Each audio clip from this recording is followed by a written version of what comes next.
श्री चेतराम ठाकुर जी, श्री हरिंदर सेन जी, श्री सुरेंद्र पाल जी, पूर्व में रहे विधायक श्री जीवन ठाकुर जी, श्रीमती ममता कपूर जी, पार्षद नगर परिषद श्रीमती रंजना ठाकुर जी, महासचिव अंजना ठाकुर, श्री चौहान साहब और प्रेमनाथ जी, सभी यहाँ बैठे हुए सभी महानुभाव, मैं आपको सबको आदर के साथ संबोधित करती हूँ। कुछ समय भी हो गया, कुछ रात भी हो गई और कुछ आप बहुत देर से बैठे हैं, तब भी इतनी तादाद में यहाँ पर महिला है, नौजवान साथी है, बच्चे भी मैं देख रही हूँ, बच्चे भी हैं। मैं सबसे पहले तो आपसे हाथ जोड़कर क्षमा चाहती हूँ कि जो आपके बीच में पहुंचने में विलंब हुआ। हालांकि मैंने बहुत प्रयास किया कि जल्दी चलें, पर जगह जगह पर लोगों ने रोका, जगह जगह में लोगों ने स्वागत किया। उसकी वजह से आपके बीच में पहुंचते पहुंचते 10 बज गए हैं और इसमें आप बहुत समय से यहाँ पर बैठे हैं, इसके लिए भी मैं आपका बहुत बहुत आभार और धन्यवाद व्यक्त करती हूँ। अब सारी लंबी चौड़ी बात न करते हुए संक्षिप्त में अपनी बात रखना चाहूंगी, समय को ध्यान में रखते हुए। आप सब जानते हैं कि पिछली बार जो हमारा उपचुनाव हुआ था, मंडी क्षेत्र से मुझे कांग्रेस पार्टी ने टिकट दिया और उपचुनाव के मैदान में मुझे उतारा और यहाँ से आपके आशीर्वाद से मैं इस सीट को जीत पाई। सभी हमारे मंडी के 10 हल्के, कुल्लू के 5 चुनाव के क्षेत्र, असेंबली के रामपुर का क्षेत्र, पांगी भरमौर का क्षेत्र, किन्नौर का क्षेत्र, लाहौल स्पीति का क्षेत्र, सभी लोगों ने अपना आशीर्वाद दिया, जिसकी वजह से इसमें सफलता हासिल हुए। उसके लिए मैं आप सबका दिल की गहराइयों से बहुत बहुत आभार व्यक्त करती हूँ कि आपने भी जो यहाँ से पिछली जो हमारा 40,000 से हम इस सीट में पीछे चल रहे थे, उसमें भी आपने बहुत उसको कवर करते हुए उस मार्जिन को कम किया। उसके लिए भी आप बधाई के पात्र हैं, जिसकी वजह से हम इस सीट को जीत पाए। इसके लिए भी मैं आपका बहुत बहुत आभार व्यक्त करती हूँ। आप सब जानते हैं कि अब चुनाव का वक्त है, चुनाव बहुत नजदीक आ चुका है।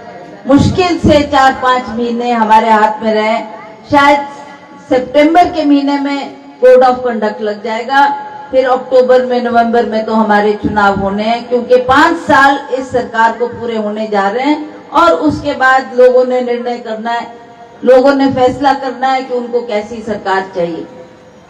जहां तक कांग्रेस पार्टी की बात है, अगर मैं उन सारी बातों को गिनने लगूं जो कांग्रेस के कार्यकाल में कांग्रेस की सरकारों ने काम किया, तो बहुत समय लगेगा।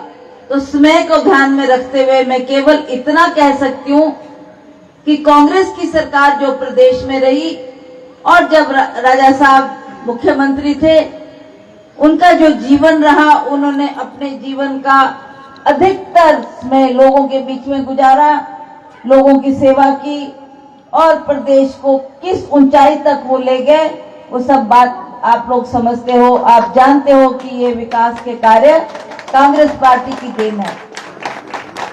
आज मैं इससे पूर्व जो हमारी मीटिंग हो रही थी, वहाँ हमारे नौजवान साथी थे, मैं उनको भी संबोधित करते कहती थी कि आपने वो जमाना नहीं देखा, वो वक्त नहीं देखा जब इन पहाड़ों में ना बिजली थी, ना पानी थी, ना सड़कें थी, ना स्कूल हुआ करते थे। कॉलेज तो कहीं एक आधा खुला होगा तो मुझे नहीं ज्ञान, और यूनिवर्सिटी भी हमारे प्रदेश में नहीं थी। हमारे जो बुजुर्ग थे, उनको पढ़ना, शिक्षा हासिल करने के लिए कहाँ जाना पड़ता था? उस वक्त जमाने में FA कहा करते थे उसको, FA 10वीं के बाद वो शिक्षा हासिल करने के लिए कोई जलंधर जाया करता था और कोई पाकिस्तान, उस वक्त हिंदुस्तान एक ही था, तो कई लाहौर जाकर शिक्षा ग्रहण करते थे। मतलब इतना कठिन समय था, जबकि इस प्रदेश में कोई व्यक्ति उच्च शिक्षा हासिल करने में इतना सामर्थ्य नहीं था। जो थोड़े से गिने चुने अच्छे परिवार के बच्चे थे, वो जो सामर्थ्य भी थे वो भी शिक्षा हासिल करने के लिए लाहौर तक पहुंचा करते थे। डॉक्टर यशवंत सिंह परमार को आज हम इस दिन याद करते हैं, जो हमारे प्रदेश के प्रथम मुख्यमंत्री भी रहे और उनका बहुत बड़ा योगदान है हिमाचल को बढ़ाने में। 1971 में उन्होंने श्रीमती इंदिरा गांधी जी को हिमाचल प्रदेश में लाया और उस दिन बहुत बर्फबारी हो रही थी। नवंबर का महीना था और नवंबर के महीने में श्रीमती इंदिरा गांधी जी ने रिज के मैदान से एक राज्य का दर्जा हिमाचल प्रदेश को दिया। वो हम उस बात को सदा याद रखेंगे। उसमें डॉक्टर यशवंत सिंह परमार जो हमारे पूर्व में मुख्यमंत्री रहे, प्रथम मुख्यमंत्री, उनका बहुत बड़ा योगदान है। उनको आज भी हिमाचल प्रदेश के निर्माता के नाम से याद करते हैं और उनको जानते हैं। उसके बाद वीरभद्र सिंह जी का जब समय आया, उन्होंने भी अपना पहला चुनाव 25 साल की उम्र में लड़ा और उनको किसका आदेश हुआ? जब राजा साहब अपने बारे में वर्णन करते थे तो वो कहा करते थे कि मैं तो बड़ा होकर प्रोफेसर बनना चाहता था, कि मैं पढ़ाऊं लिखाऊं बच्चों को, प्रोफेसर की पद तक पहुंचूं। तो ये उनका सपना था। पर कहते ना कि हम इंसान सपना कुछ देखते हैं पर भाग्य में क्या लिखा हो, ईश्वर क्या दे दे, उसका अंदाजा हमारे को नहीं होता। तो उनको भी डॉक्टर जब राजा साहब विद्यार्थी जीवन में थे तो पंडित जवाहरलाल नेहरू शास्त्री जी, उन्होंने उनको बुलाकर कहा कि वीरभद्र सिंह जी आपका क्या विचार है? तो उन्होंने अपना विचार दिया कि मैं प्रोफेसर बनना चाहता हूँ, ये करना चाहता हूँ। तो उन्होंने कहा कि नहीं, हमने बहुत सर्वेक्षण किया, बहुत तहकीकात की, बहुत पता सता किया, तो हम अच्छे परिवारों से कुछ लोगों को चुन रहे हैं जिनकी अभी भी लोगों में पकड़ है, लोगों में इज्जत है, लोगों में मान है। तो उन परिवारों से हमने कुछ सारे भारतवर्ष में नौजवान बच्चे चुने हैं, उनमें से आप एक हो जिनको हम टिकट देकर कांग्रेस पार्टी का लोकसभा का चुनाव लड़वाना चाहते हैं। उस वक्त मंडी पार्लियामेंट्री हल्का ने उसको महासू कहा करते थे और उस वक्त उनको वहां से टिकट दिया। तो उन्होंने 25 साल की उम्र में राजनीति में अपनी शुरुआत की और चलते चलते उस सफर को जब तय किया, जब 1983 में इंदिरा गांधी जी प्राइम मिनिस्टर थी, तो उनके आदेश के मुताबिक राजा साहब को उन्होंने हिमाचल प्रदेश में मुख्यमंत्री बनाकर भेजा और तब से निरंतर उन्होंने हिमाचल प्रदेश की सेवा करी। 60 साल अपने जीवन के उन्होंने जनता की सेवा में लगाए। जहां तक विकास है, आप सब जानते हो कि आज हमारी घर घर में बिजली जल रही है, घर घर में नलका है, गांव गांव में सड़कें पहुंची है, शिक्षा का विस्तार हुआ है, स्वास्थ्य सुविधाएं को में सुधार हुआ है। तो ये सारे काम कांग्रेस की सरकार ने हमको करके दिए। कांग्रेस की बदौलत आज हमारा विकास कहां से कहां पहुंचा हुआ है। आज की जो नौजवान पीढ़ी है वो तो इस बात का अंदाजा भी नहीं लगा सकती कि हिमाचल प्रदेश एक जमाने में कैसा हुआ करता था। अभी मैं लाहौल स्पीति गई, उससे पहले पांगी भरमौर गई। पांगी एक बहुत दुर्गम और पिछड़ा हुआ क्षेत्र है। वहां के लोग, अब तो वो लोग बुजुर्ग लोग रहे नहीं, पर उन्होंने अपने बच्चों को सुनाई। तो एक बुजुर्ग, राणा जी करके एक बुजुर्ग थे, उन्होंने हमारे को ये जानकारी दी कि राजा साहब ने उस वक्त किश्तवाड़, कहाँ है किश्तवाड़, कश्मीर में, वहां से अपना सफर शुरू किया। सफर कैसा? बिना गाड़ी के, ना कोई मोटर गाड़ी हुआ करती थी और पैदल चल के उन्होंने 200 किलोमीटर सफर तय कर फिर वो वहां पांगी पहुंचे थे, भरमौर पहुंचे थे। और लोग जानते कि उन्होंने कितनी कठिनाई जिंदगी में देखी, कितने उतार चढ़ाव उन्होंने देखे, कहां से सफर शुरू किया और पैदल चलते चलते हर क्षेत्र का वो दौरा करते थे। राजा साहब अपने जीवन काल में कई बार इस बात को मन से भी कहते थे और लोगों के साथ जब बातचीत करते थे तब भी कहते थे कि मेरे बराबर किसी ने हिमाचल प्रदेश में इतनी पद यात्रा नहीं की होगी, इतना पैदल नहीं चला होगा जितना मैंने सफर हिमाचल प्रदेश में सफर तय किया, क्योंकि उस जमाने में ना गाड़ियां थी ना सड़कें थी, बहुत मुश्किल जमाना था। और पहाड़ों से चलना, एक क्षेत्र में भी अगर जाना तो कम से कम 20-25 दिन लगते थे उसका पूरा दौरा करते हुए, पैदल चलते चलते उन क्षेत्रों का दौरा करते थे।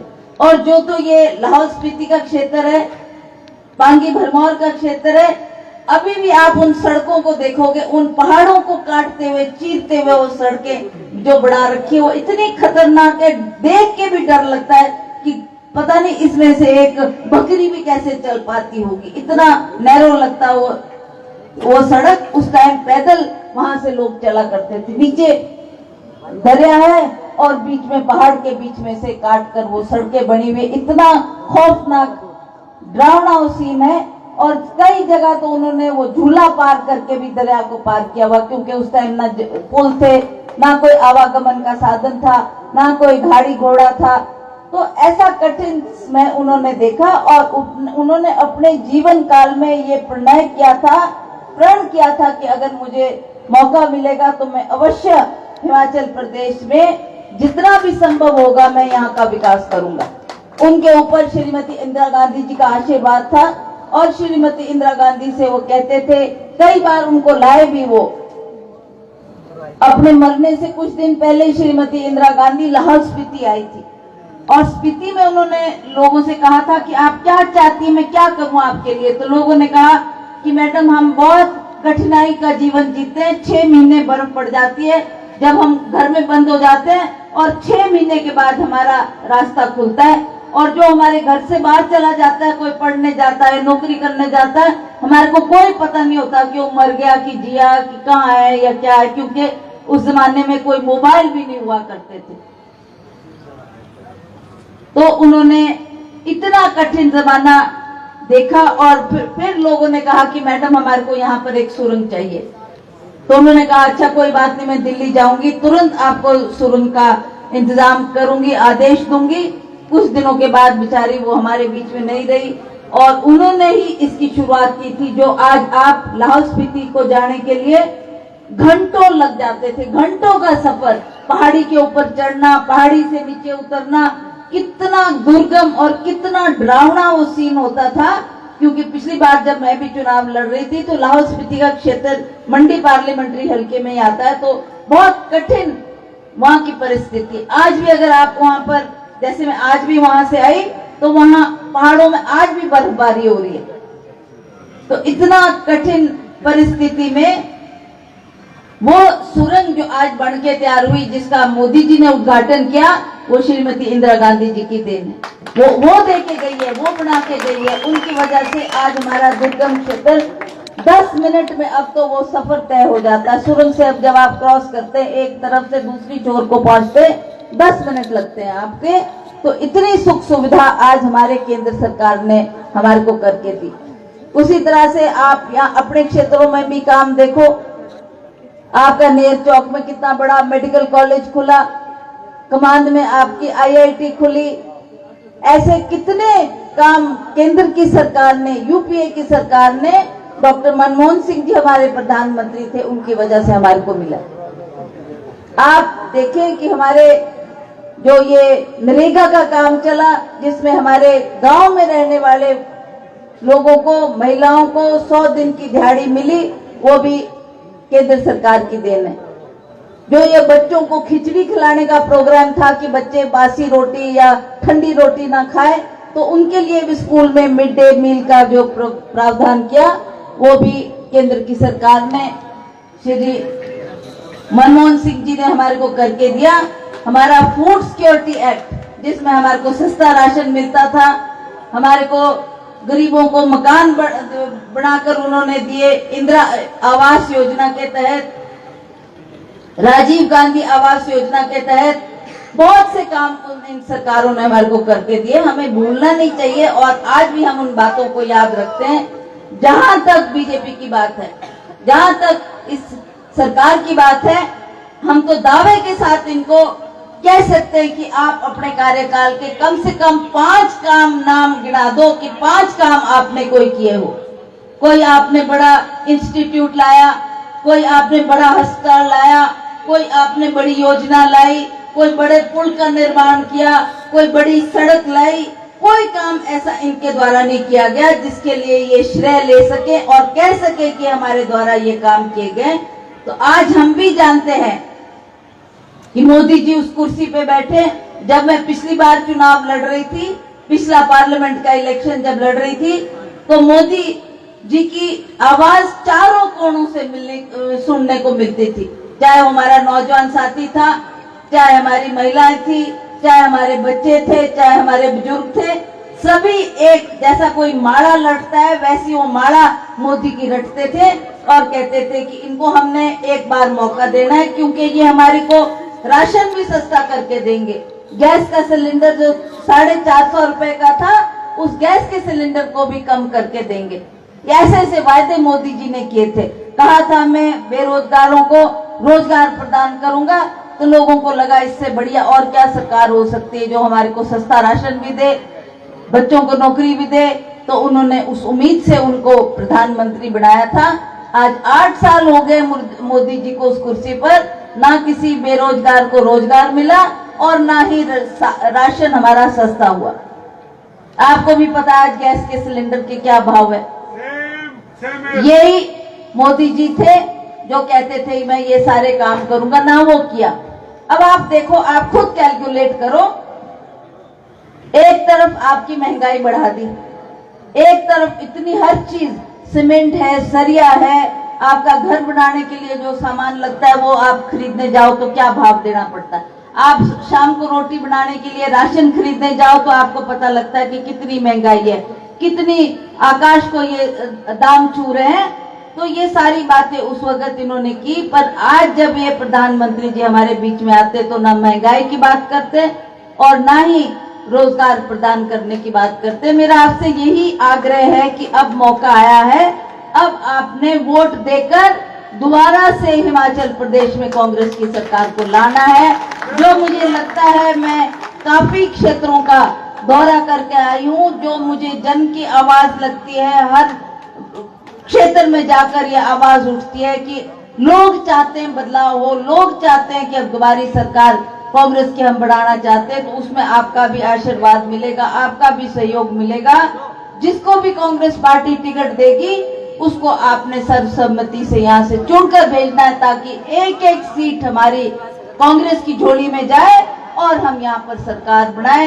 ये मेरा आपसे निवेदन है। करने को तो बहुत कुछ बातें आपसे थी, पर समय का ध्यान रखते हुए अब मैं संक्षिप्त में आपसे यही करूंगी कि अभी तो मेरा ये एक तरह से पड़ाव था।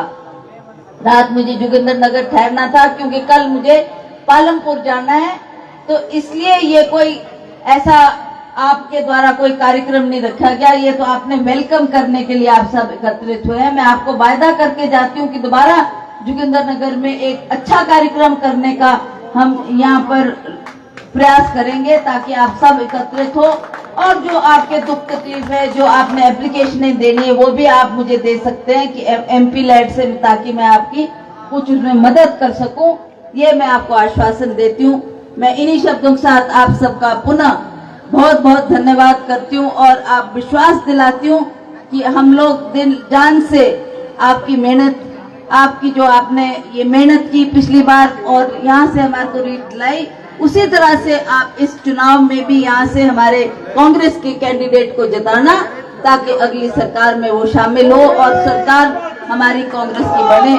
आप सबका बहुत बहुत धन्यवाद। हमारे पत्रकार बंधु आए हैं, इनका भी मैं बहुत बहुत आभार प्रकट करती हूँ, धन्यवाद करती हूँ और विश्वास करती हूँ कि आप भी हमारी इस आवाज को हर कोने तक पहुँचाएंगे। हमारे सेवा दल, NSUI यूथ कांग्रेस, महिला कांग्रेस के सभी सदस्यगण, सभी पदाधिकारी गणों का भी मैं आभार व्यक्त करती हूँ कि उन्होंने भी इतने रात गए वो यहाँ पर उपस्थित हुए और उन्होंने भी अपनी यहाँ पहुँचने पर जो उन्होंने अभिनंदन किया, स्वागत किया, उसके लिए भी उनका